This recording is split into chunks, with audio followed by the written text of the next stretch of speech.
भारत के पूर्व chief justice Ranjan Gogoi को राज्यसभा के लिए नॉमिनेट किए जाने पर विवाद खड़ा हो गया है। विपक्षी दलों ने गोगोई के नॉमिनेशन की आलोचना करते हुए केंद्र सरकार को निशाने पर लिया।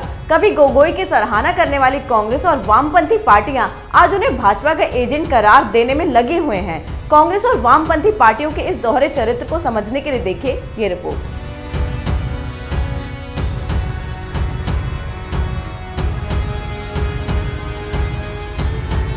सुप्रीम कोर्ट के पूर्व मुख्य न्यायाधीश रंजन गोगोई को राज्यसभा के लिए नॉमिनेट किया गया है।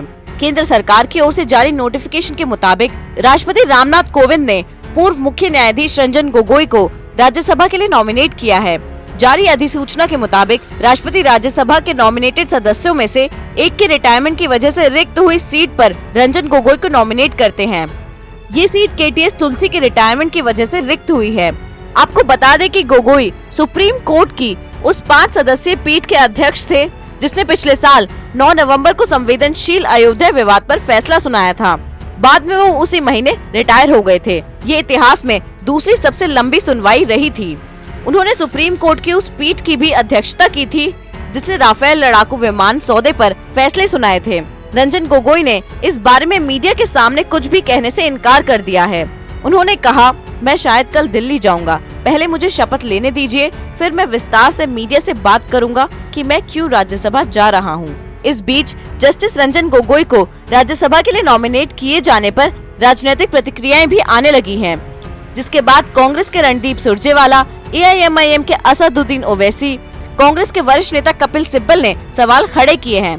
कांग्रेस प्रवक्ता रणदीप सुरजेवाला ने राष्ट्रपति द्वारा गोगोई को नामित किए जाने को लेकर ट्वीट करते हुए 2 तस्वीरें शेयर की। उन्होंने लिखा, ये तस्वीरें सच बयां कर रही हैं।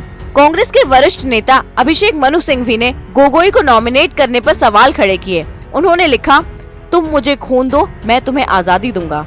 तुम मेरे हक में वैचारिक फैसले दो, मैं तुम्हें राज्यसभा सीट दूंगा। कांग्रेस सांसद शशि थरूर ने भी ट्वीट कर लोगों को केंद्रीय मंत्री नितिन गडकरी और दिवंगत नेता अरुण जेटली के एक पुराने बयान की याद दिलाई, जिसमें उन्होंने कहा था कि पोस्ट रिटायरमेंट जॉब के चक्कर में न्यायपालिका की स्वतंत्रता प्रभावित हो रही है।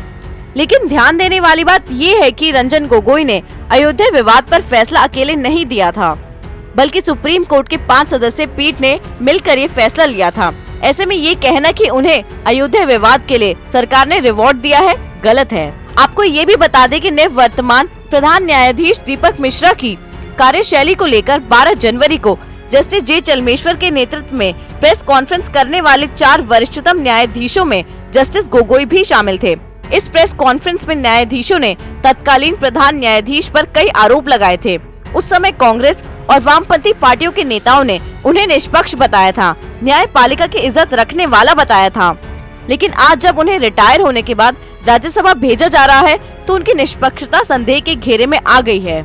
कांग्रेस और वामपंथी पार्टियां न्यायपालिका के प्रति लोगों के विश्वास को कमजोर करने की साजिश कर रहे हैं। लोकतंत्र बचाने के नाम पर लोकतांत्रिक संस्थाओं से लोगों का भरोसा खत्म करना चाहते हैं। सुप्रीम कोर्ट जब उनके पक्ष में फैसला देती है तो चुप्पी साध लेते हैं, लेकिन जब फैसला उनके खिलाफ होता है तो जजों पर उंगली उठाने लगते हैं। गोगोई को राज्यसभा भेजे जाने के फैसले को लेकर बवाल मचाने के पीछे भी उनकी गंदी राजनीति है।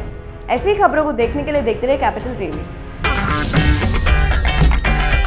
अगर आपको हमारा वीडियो पसंद आया हो तो इसे लाइक करें, हमारे चैनल को सब्सक्राइब करें और हाँ, बेल आइकन दबाना ना भूलें ताकि आप तक हमारे वीडियो की नोटिफिकेशन पहुंचती रहे।